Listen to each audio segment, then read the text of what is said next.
Well, hello and welcome back to another different scheduled Thursday night forum with me, Marc. Russell's Wi-Fi is still playing up. I think it might be another couple of weeks before we get Russell back on the pod. Unfortunately, he's out of action just now. But anyway, so just need to take probably my shite for the next half an hour or so. Right, before we start, don't forget to like, subscribe, share. Slag Bhoycie say as much as you want anyway, but especially since he's not here, they can't hear it. So say what you want. Piesports.com, thanks for sponsoring as always. 1888 Bus 1888 gives you 12.5% off your pies. Get into that. I've got a few of them lying about in the cupboard, in the freezer, sorry. Quite enjoy them when I can. Anyway, so it's going to be a wee quick one rather than the scheduled hour and a 15 me and Russell normally do on a Thursday night, just because it's just me ranting at the telly. It's not really good to watch for a lot of folks. So I just thought I would maybe start off with last Saturday's match. There was no post-match for, say, me or Russell, so not a chance to speak about it much, but I thought it was a perfect response by the team. The manager set out his stall straight away last week when he mentioned, well, he didn't mention names, but he mentioned a few players that are playing within themselves, and I think we've seen that with the starting lineup. There was some players who were needing dropped, let's be honest, but and some players needed a wee bit of a wake-up call in terms of their performances, like, for instance, Carter Vickers, he's been playing, 50% the last wee while, but I mean, the other day there, it was fantastic. I seen online somewhere that he'd made 188 passes, 111 more passes than the full Kilmarnock team put together. He also scored probably goal of the season, in my opinion. It's up there, and he also had a good match as well. And same with Arthur Johnson, I think he got 2 assists, and then Greg Taylor got man of the match. So that's 3 the back 4 straight away, with telling contributions to the team.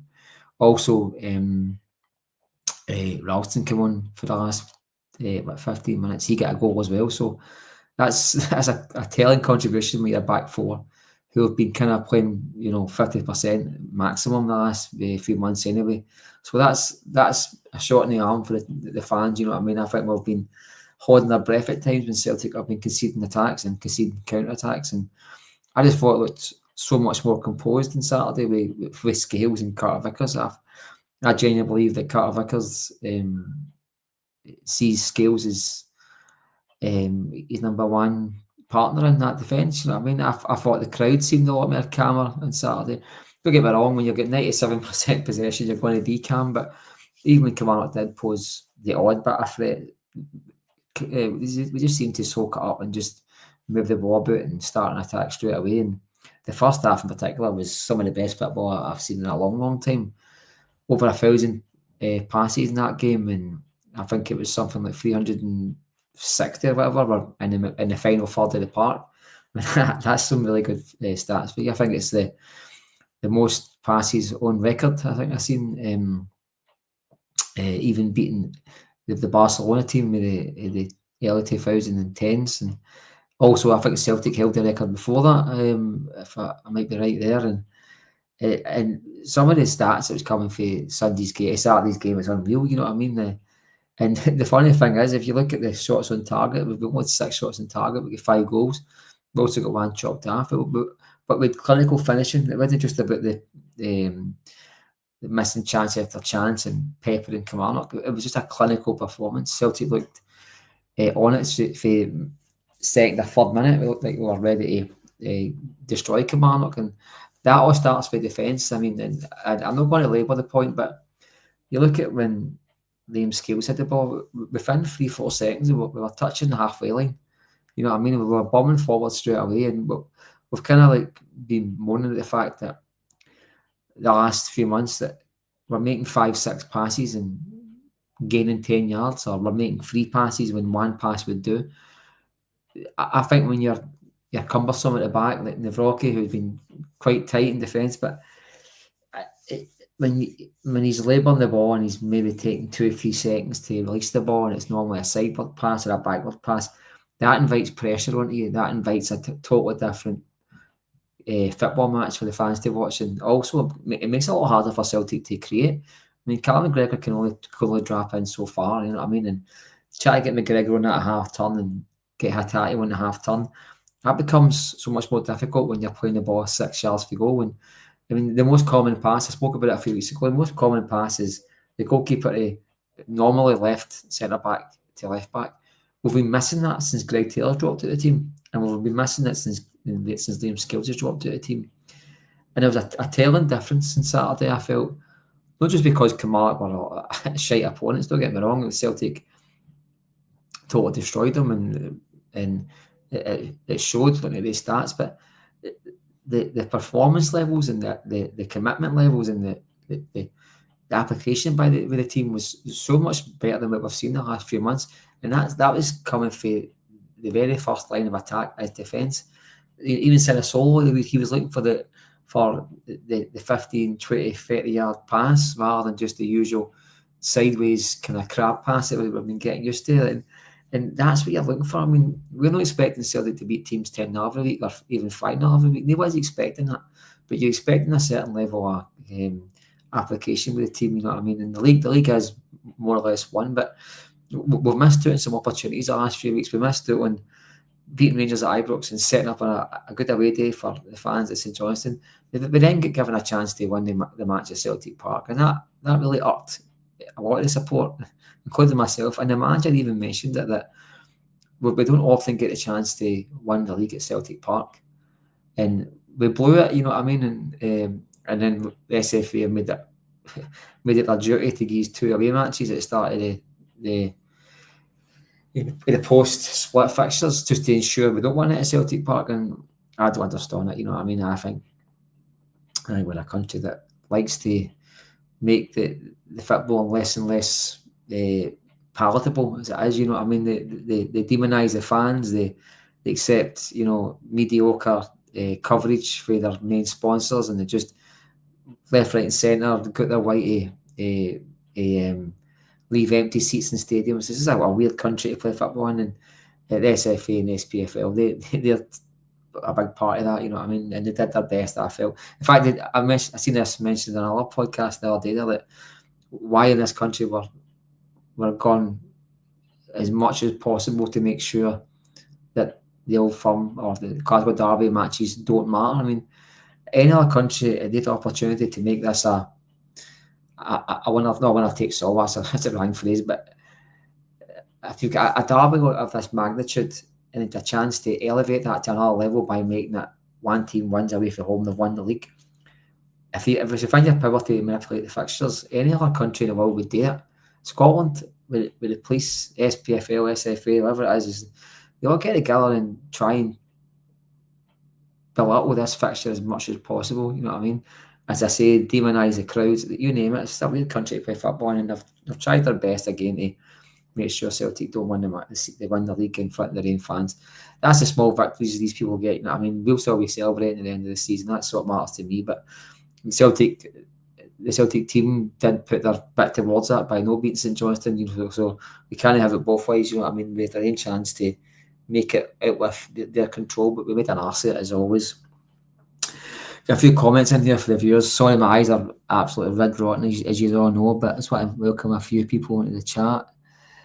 Krill Chris, Patman, Ali, John Kennedy, Paul, and Ali again. Thanks again for watching, guys. Any questions you've got, just pop them in with TNF, and I'll try my best to best thing to do for me is put it in capital letters so I can fucking see it, because my eyes are terrible, as you all know. So we'll get back out to the pod. The topics of discussion, actually. So that brings me on to something that Russell wanted to talk about, but his Wi-Fi is fucked, as I say. Greg Taylor's performance the other day, that for me it wasn't a shock, you know what I mean? He'd been much maligned by most Celtic fans during his time with Celtic, including myself, you know what I mean? But it does add that inverted fullback role, which we've no got. I mean, I don't think I've seen Schlupp doing it. I've certainly not seen Bernabei do it. Listen anybody do it with the ability that Taylor's got, you know what I mean? When he's going forward, he seems to leave a lot of grass behind him. He seems to catch up with the ball quite a lot if it's the counter attacks is played down. And I thought he was doing his wing, and I thought he was great the other day. I thought his first half was really good, you know what I mean? And it just goes to show that there's still a player in there. This is still the guy that scored a goal at Hampden against Rangers a few months ago. We won the cup. You know what I mean? He made a contribution to that. He's had some good moments this season at Celtic. He's had a lot of good moments at Celtic through his Celtic career. He's had a lot of bad moments in Europe, but I say it quite a lot. I mean, you tell me a player at Celtic that hasn't a bad moment in Europe. I mean, Carter Vickers this season in Europe has been red rotten. You know what I mean? They're all 1-2 on goals. I mean, he's made an arse at it by a minute away. He should clear the ball. He's all fit. Probably cost us a win away from home in Europe. But and then McGregor's, he's 50% sure that he's going to give a goal away in Europe. He's always giving the goals away in Europe. He's always an eye shot of a goal being given away. He's keeping his eye off the ball, bad passes, and all the rest. He's always getting assists for the other team in Europe. So there's plenty of players in our team that give really below par performances in Europe, and Greg Taylor does fit in that category, more so than most. But I always say, like, Carter Vickers and Johnson on the right, that's the best partnership Celtic have got. So when managers pinpoint our left side of defence as our weak spot, that's obvious. It doesn't mean it's just because it's Taylor. It's the obvious side for any team to attack would be the weakest of the two sides. You know what I mean? And the weakest of the two sides doesn't contain Carter Vickers. It contains your Slips and your trustees, etc., and Greg Taylor. So you're going to get that happening, and he does get targeted. Don't get me wrong; it's fairly obvious he does. But I think there's more to it than they just think Greg Taylor's a bad defender. I think it's just the worst side of the two areas of defence, in my opinion. And that's just how it works out for him. And he does get caught out quite a lot. But I mean, Juranovic was caught out left, right, and centre in Europe. Like Arthur Johnson, he gets caught out against mediocre teams in Scotland as well. Nobody seems to mention it. I mean, his first touch of the ball on Saturday was to follow it and geek him on an attack, and then done the exact same thing a few minutes later. I mean, nobody wants to mention that, more so because I think his name's no Greg Taylor, and that's what happens. But I think if there is a chance to keep him in the club, Greg Taylor, I think we should go for it. You know what I mean? I don't think I've heard Rodgers say it's no financial, so it tells me that he's maybe know what to play second fiddle. And if that's the case, fair play to the guy. You know what I mean? He's not going to be getting in ahead of Kieran Tierney. But one thing's for sure, Kieran Tierney's probably not going to play 100 games for Celtic, 50 games for Celtic next season. He's going to miss out quite a lot, whether it's through injury or whether it's through squad management or keeping him fresh. I think it's fair to say he's going to miss a lot of football. So Greg Taylor would have minutes there. There would be a role for him in his team, and it would be more games than what he's probably thinking it would be. But that's a conversation for Rodgers and Taylor. But I do think his decision's made. He's going to go. But for me, that's irrelevant. If he's still the best choice just now out of the ones we've got, and I think he is, then I think you play him. And I think the defence looked so much more calmer and more Celtic-like with him, Scales, and Carter Vickers in it. The other day, I thought the three of them had a fabulous game, and I just felt more comfortable in general than they have done in a while, even at Celtic Park. And that might be elements of Kamala being shite, but I think most weeks how Celtic play depends on how Celtic play. So that's how I see it. And Greg Taylor, I think, deserves a bit more respect in what he's been getting with the Celtic support. He's no going to, set the place on fire and be a standout every week. But he's by far the biggest problem at Celtic. I think there's bigger problems within that squad than the left back position. In fact, he's basically held it his own for the last 4 or 5 seasons, and there's been times that we've had him and nobody else, and he's kept himself injury free. He's kept himself suspension free, and he's kept himself fit week in, week out. He rarely complains about it, and he rarely gives you a stinker. There's been a few this season, and folk have just put 2 and 2 together and said it must be because of his contract situation. Maybe there's other things at play, but he's only human. I think that will come into it as well. A few comments coming in here.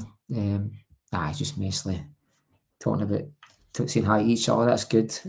I must not be saying it stupid. That's good. It's a good sign. On to this Sunday's match again. Sunday, St Johnstone. We got a chance to get revenge for last week's or 2 weeks ago's performance. I mean, I don't understand that performance. I think we could be here tomorrow night talking about it. I thought that every player in the park had an absolute stinker. Kuhn, uncommitted. I mean, Maeda took that shot in the angle and he was kind of like pretending to go and try and win the ball and score. I thought he was rotten. I'm getting a bit fed up with Kuhn, if I'm being totally honest with you. But we've got a chance to put a few things to bed on Sunday. I think the players will probably be a wee bit irked. I know Rodgers is, and I know the fans are. So Hampden Park Sunday, it's a very good chance for Celtic to, I want to say, like, similar to the Aberdeen game at the start of the season, we drew 2 each. I think we all know Celtic should have won that match, and I think that was put to rights in the follow-up match at Hampden when we won 6-0, and I think we ended Aberdeen's season that day. I think Aberdeen have not looked forward since, you know what I mean? I think they've been struggling to even gain points at home. I'm surprised they've got a cup run. I think they've been pretty awful since then, and we've got a chance to, really show that game against St Johnstone was a one-half, and I think it's probably the ideal opponents because Celtic have got a chance to make amends, and I think the Celtic fans want to see a performance at Hampden. I can't really remember the last time, other than the 6-0 game at Hampden, that Celtic really put in a cracking performance at Hampden. We tend to win these matches, and that's all that matters. Make no mistake, that's all that matters. But sometimes I think the performance can be missing, you know what I mean? I think we might see that on Sunday. I think Celtic are just beginning to, get that second wind or even the third wind for this season. It's been a long season for a lot of the players. A lot of these players haven't played this level of football and this length of time together, you know what I mean? Jota is still struggling for fitness. I don't think Kuhn's ever played this amount of football before. Arthur Johnson's been to the whatever tournament Canada playing. The Japanese boys have been away constantly as well, and then you've got guys like Sinisol. He was, even when they're playing for Celtic, he was kind of away all these trips for Finland, wasn't getting games. So there's mental barriers and there's also physical barriers the team have had to overcome to perform at the highest level at this stage of the season, and hopefully that we dip we've had the last few months in terms of performances, no always results, was kind of put to bed after Perth. I think there was a few home truths said in that dressing room at full time, and we saw a reaction, and that's all we can ask for.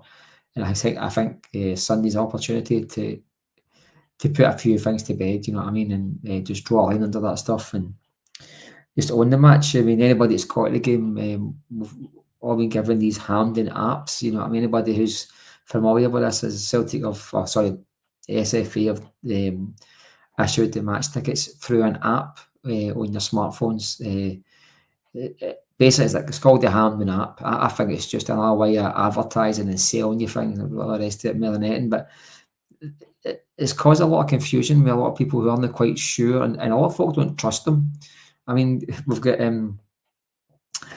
this is the SFA we're talking here. They'll make an arse at it in the touch, you know what I mean? And you're going to have 50,000 fans, or roughly, going to Hampden Park on Sunday, and the match tickets or the QR codes won't be published until the morning of the match. That leaves a lot of room for error, you know what I mean? Leaves a lot of room for not being able to fix issues, you know what I mean? It just begs a lot of questions as why they would date so late in the day.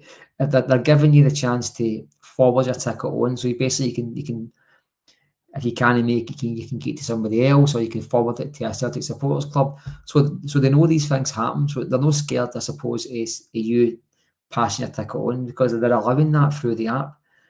I don't understand why they're leaving it to the last minute. I don't understand anybody that's got to sell a ticket or tout a ticket. They're still able to do it the morning of the match, but they're just leaving scope for folk that just go to the match to be, at the turnstile with their app not working, or the scanner not working, or the QR code freezing, or whatever it is that can happen to these things. There's no process to fix it. If they were given the codes out through the week and there was an issue with it, or some smartphones weren't working or compatible or whatever, there would have been days to fix this app, or at least fix the issue. it seemed to me a very bizarre move by the SFA. I know they're going to do it on Saturday, so that might give a wee chance to fix some bugs. But there'll probably be 30,000-40,000 there on Saturday, and you're probably talking tops. You're talking about two absolute fucking red-rotten football teams with red-rotten supports at the best of the time. They can get 18,000 when they're playing well, and they can get 7,000 when they're playing bad. Hearts are an example of that. You know what I mean? They're selling it, but the Tynecastle, the one season, and if they're playing shit, they're struggling to sell 10,000. Aberdeen can do that as well. And then when they come to Hampden, they're bringing. I mean, they're at the 6-0 game. I think Aberdeen sold about 10,000 tickets. So you might find that two teams that are having a pretty bad season might only sell 25,000-30,000 seats. So the scope of that place being rammed with 50,000 QR codes, and the issue that can come through that app, the sheer volume of folk trying to use it, that won't be tested until Sunday. I mean, there's no test case for this. Hampden can't physically test this before Sunday. This needs to be, proof tested, and I don't see the working. I think it's a recipe for disaster. I hope to God that I've got it, that I'm wrong here, but I can see folk online and complaining Sunday about nobody able to get into the match. I can see QR codes not working. I can see them sending the wrong QR codes or duplicate QR codes or whatever. Whatever can happen to these things. I can see it happening, I think. And it's also the small minority of folk who don't rely on mobile phones. I mean, there is folk out there. There's a small minority who don't have smartphones, or they don't have mobile phones that are compatible with this technology. I mean, but we're not all 18 to 50. There's a lot of folk go to the matches that are 16 above who probably can't even open an app, never mind download an app. So I just find it all a bit. They've brought it in and they've just smashed it in people's faces without phasing it in. I mean, they could have been doing this phase by phase, stand by stand. They could have opened up like some of the League Cup this season and just tried it with sections. You know what I mean? A couple of blocks here and there, and see how the app handles that level of people in it. You know what I mean? And I don't know if I did it with the Scotland games. I really don't know. But I just find it a bit strange that they're going to sample it in a match of this magnitude this late in the season and give you a QR code of the morning of the match. There's just so many things that could go wrong. I just don't understand it. It just stinks of the SFA trying their best, as always, to see if they can find a way of fucking it up. We've got next here. Again, any points, just type it in on screen. But what did I see? Something else about what's that? Where you go, Pac-Man 67. I know he's having a wee joke there, but folk don't all know what apps are. You know what I mean? I find a lot. I speak to my dad through a lot of like technological issues. I mean, I'm talking about things like you wouldn't believe, like how to put his phone off a loudspeaker and all the rest of it. And it's so simple for somebody like me, but some folk just haven't got a clue about this. You know what I mean? And it begs the question why we're so desperate to make things confusing. It's the same as the lower leagues, Stenhouse Muir and the rest of it. You can only buy a ticket online and they don't accept money at the gates. And you go, what position are these teams in? Excuse me. What position are these teams in the lower leagues to knock back money and knock back the family of four who decide at 1 o'clock I'm going to go to the game? It just begs so many questions that it's unfucking real. But I Pac-Man as an app, I mean, to be honest with you, I'm barely getting it myself. Okay, what's next? Rodgers stats at Hampden are unreal. I think it's 13 played, 13 won. Might even be more than that. I mean, he's won 2 trebles there. He won a Scottish Cup last year there and a semi-final there last year. He's won a semi-final and a final this year, and he's again got another semi-final. And he's beat Rangers a few times. He's beat Aberdeen. He beat a very resolute Motherwell team a few years ago, and in both finals. He's got a really good record at Hampden, and I think these things have stood the test of time. You know what I mean? This is now into his 5th season at Celtic all in, and he's been to Hampden in every season more than once, and his teams have come out on top. And I think these things matter. I think sometimes when you look at these sort of stats, they can become like a burden for teams and managers. But that's when I think Celtic relish Hampden Park. They always have relished Hampden Park, and they've got a good record. And I think Rodgers just carries that on. You know what I mean? And his stats are there to be seen. I think he's won every game he's played there. Even the games that we've drew have been won in extra time, i.e. Rangers, Aberdeen. Last season, I couldn't even watch that. I left the stadium. I was in the car park for 8 penalty kicks. Thank God, because I missed Joe Hart trying to take a penalty. I must have been some sight for anybody who stayed to watch it. But I am looking forward to Sunday and hopefully see Rodgers extend his unbeaten /winning form at Hampden. I think Player of the Year's next. You know what I mean? Player of the Year's. We've had the emails come through this morning, I think it was, or the evening, about Player of the Year nominations. I think you can vote on the app, on the email itself, or you can vote through social media. Fairly simple process, you know what I mean? But the Player of the Year nominations were Schmeichel, Johnston, a pause for laughter there. Carter Vickers, a pause for a bigger laughter. I think he's had a rotten season at Celtic this year. It's probably been his worst season at Celtic. I think he would tell you that himself. McGregor, Hatate. I mean, how the fuck he's been one of the worst players I've seen in a Celtic jersey this season. I don't know how he's been nominated. I mean, let's stop giggling here. Who's taking the piss out of who here? Kuhn, again, a good 4 months. 4 months in 2 seasons doesn't make you a good Celtic player, and it doesn't make you a Player of the Year contender either. If you play the first 4 months, he wins it, but the season lasts from August until the end of May, and I think his form since the turn of the year, maybe even before that, the odd goal against Munich aside and one against Rangers aside, I think it's been below a level what Celtic players should be getting away with. I think he's been getting games based on reputation and based on what he can do rather than what he has been doing. So I would scrub him off of that. And then lastly, I think as a winner is Daisen Maeda. I think when you look at that list, Schmeichel, Johnson, Carter Vickers, McGregor, Hatate, Kuhn and Maeda. I mean, there's only one winner there, Daisen Maeda. The only challenger you would say in a serious note, I think, is Kasper Schmeichel. But against his January, February, he's chucked a few goals at the back of the net. He's looked tired. I think he's looking a bit overweight, if I'm being honest with you. I think he's slow to get off his line. I think the Rangers game at Celtic Park, I think it was woeful, you know what I mean? And they're all out poor games, don't get me wrong, but I think he's come off it a wee bit. But it was breaking records for the minute he came in right up until I think we gave a goal away against Aberdeen recently, and he would have got 10 home games in a row without losing a goal. Without losing a goal, when that would have broke a record.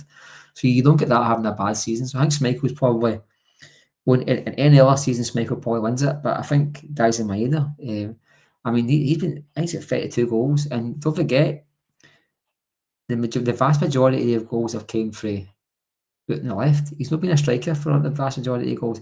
He does not take penalty kicks.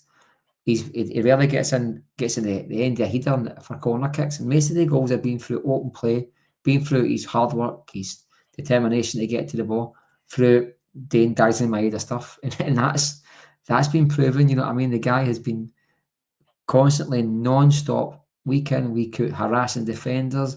He's been going to balls that he shouldn't be trying to win, and he's winning them. And he's just an absolute nutcase, and he's mixed that nutcase in him with, he's now turned into a bit of football player as well. He's finishing, he's up 2 levels since Rodgers came in. I think this season in particular, he's looked at a different type of player than what he had been before. I think we were all surprised when we were looking at his stats. He scored 19 goals in Japan, and he get Player of the Year. We were all thinking recently, where is that Daisen Maeda? How did he get 20 goals in Japan? And he's kicked the ball out the stadium for 4 yards out. Where is it? Where is that Daisen Maeda? I think maybe it's always been there, but Rodgers has just fine-tuned him at this level, and just fine-tuned how he uses his no, I don't mean aggression the way it normally would be used, but his aggression to win the ball and his aggression to be in the right place and his commitment to the team. And I think he's just focused all the things together and just fine-tuned them and made them a better goal scorer, you know what I mean? Because you can be a goal scorer, you can be a brilliant teammate without scoring goals, but he's just had this season, he's got the full package. I mean, anytime you see him in a lineup, you fancy a goal at him, you fancy a goal at him every single time. And I have been all season, I've been backing him. I've had a right few quid, but backing my head at any time to score. And I think he's a shoe-in for Player of the Year. This is only the Celtics Player of the Year's nominations. The official one probably includes some fucking hun. It'll be guaranteed they'll fling in Igamani or something like that. They'll fling in. They'll probably fling in Barry Ferguson for Manager of the Year and all. That's an absolute fucking. That's how daft it concerned. But I think the official Player of the Year and Players Player of the Year, I think Maeda wins them all. There's had to be like a severe imbalance in brain activity for Maeda not to win Player of the Year. He's just been an absolute standout.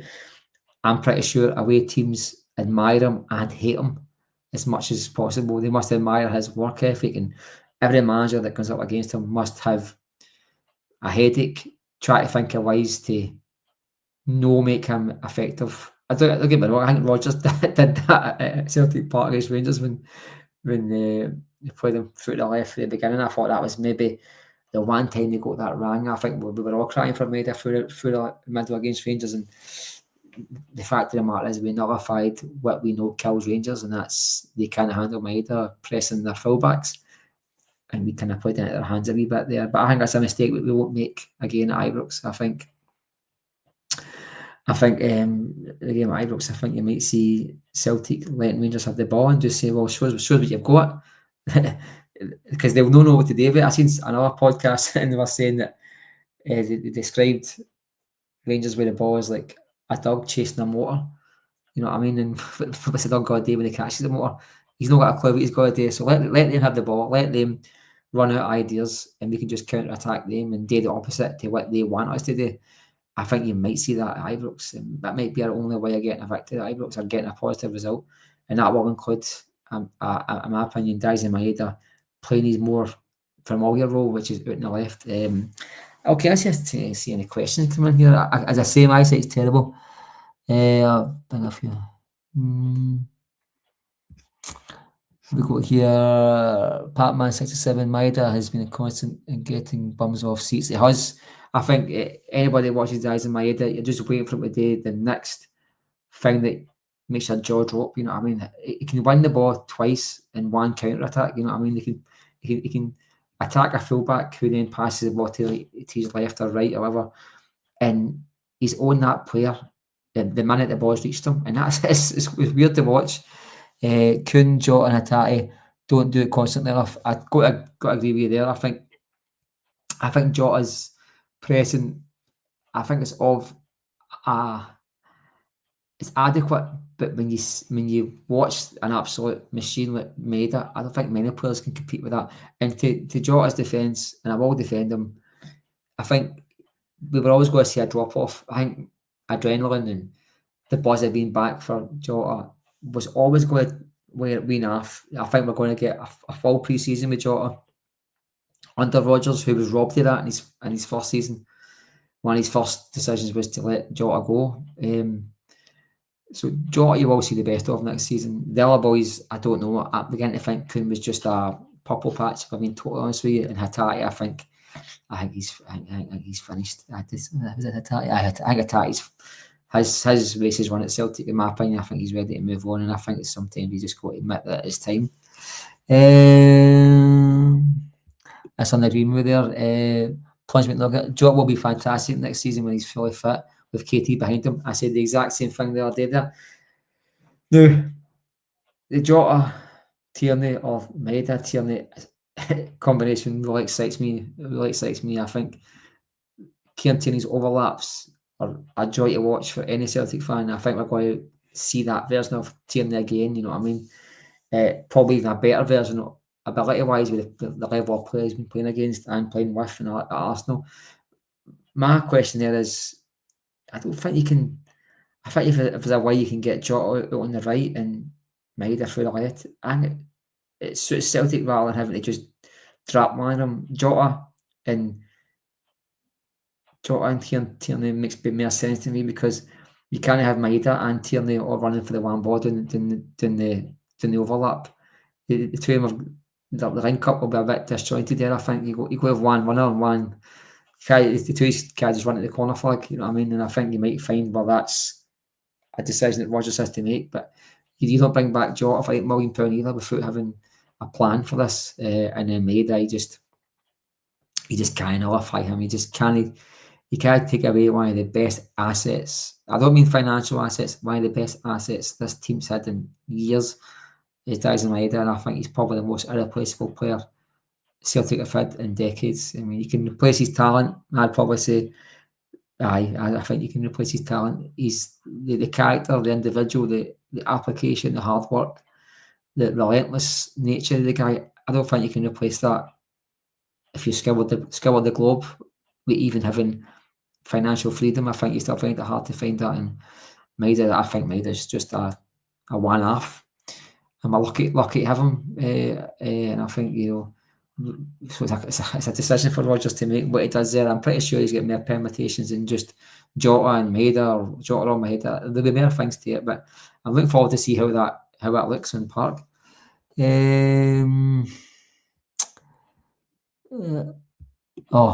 a good one here for Ali. I think Ida's pressing is a bit lacklustre. I think it just lacks everything. There was one the other day there, the ball was played through and it was running towards it. It was like a kind of 50-50 challenge. Well, it would have been with the goalkeeper. And I knew as soon as he took off, he didn't like win this ball here. He just looked like he wasn't interested, or the desire wasn't there.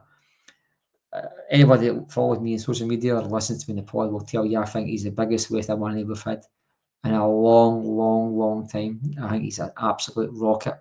I think we've been done up like a kipper, but that's Celtic's problem. But he's pressing. I think his body language, he just looks like he looks like stoned half the time. He just looks like I don't know. No, for me, I think hopefully next season with a proper pre-season, we keep on making excuses for these guys. He missed it the first couple of months, but for pre-season. But then he did get in. Then he was getting game times. Then he was getting games in Europe. Then he was getting took to Ireland with an international team. So he was getting chances to build up confidence and build up minutes and build up, momentum. He was getting minutes, you know what I mean? And he's looked like he shouldn't be in the park quite a lot of the time. And I think lacklustre is probably a more polite way of saying he just looks like he's in the wrong movie. He just looks like he's no fit to wear the jersey at times. And I know he scored some great goals for last season. He scored some right important goals last season. But I don't think that's enough to hang your hat on, you know what I mean? I don't think you can take a small sample size and make it the norm. It's like we're now what, 2 years, give or take, into Kuhn's Celtic career, and he's had 9-10 weeks of good football. Maybe 9-10 weeks of really good football, and we're using that as the example of how he can play. I think that's an example of the levels that he can get to when he's playing well. But when you take logic into it and you say, well, if the vast majority of the time he's played like this, then the chances are this is what you're going to get after these guys. And Kuhn fits in that category where when he's had a full season. He's actually had 16 months at Celtic if he joined last January, or give or take. And the vast majority of that time, he's been pretty poor. And I think we just need to find a way of getting either to fit into this system or try and do something with him, because I think if we get a striker in the summertime, I think it will be the new striker battling Maeda, and then Kuhn will probably third choice in that category. Best case scenario is we bring in a striker who's fit to be a number one choice, and then if he's number one choice, the backup to him will be Maeda. And I think that's what most Celtic fans would admit. So if you're spending £9 million on a player who's probably going to be third choice, and two-year left-sided midfielder or winger. And there's something far wrong there, and I think we'd all admit at this stage now that he does not done enough to merit a start in the big games, or the small games for that matter. I don't know what's happened to you, I agree, Mark. I can't really read this one in my eyes. Good evening, Mark. Hope you're well. I'm all doing well, Jim. Hope you're doing well too, mate. And to all the chat, good evening to you. Hail, the Bhoycie Bus. Well, thanks for jumping back in, Jim. Hopefully you're doing good. I hope you got to the game on Sunday. If you see me, jump in and say hello. Move Ida on for £4 million. That's for Plunge McNugget. I totally agree with you, mate. I think you get £4 million, you wash your hands, say thanks, and move them on, mate. I think you'd be. To be honest, I'm going to say this. I said this on my chat the other day. I think if you put Ida, Trusty, Engels into a transfer, into a bracket, but they were all on loan this season, I don't think you would buy any one of them, and certainly not for the money they pay for them. I think if you got to sell them all tomorrow, you could make a loss whenever you buy them. You know what I mean? I think we'll probably spent a lot of money this season on absolute duck meat. For me, totally honest with you, I think you lose money on the three of them. More so Ida out of them all. I think Engels you probably still get something back. But I think if you're being honest with yourself, I think Ida goes to the lower half of the English Championship. Or I don't know, maybe Belgium or something like that, or maybe I don't know, Divisions. I don't know. He didn't go up the way. I think he's a bit of a dump one, to be honest with you. And Trusty, if you're £6 million centre back, can he displace one of the most vilified centre backs Celtic have had in decades? That has scales. The guy can't do anything right in some people's eyes. If you can't displace him, and folk are still questioning whether you're better or he's better, that says it all. And for £6 million, I think again, you lose money on that guy. I think he's an absolute turn up.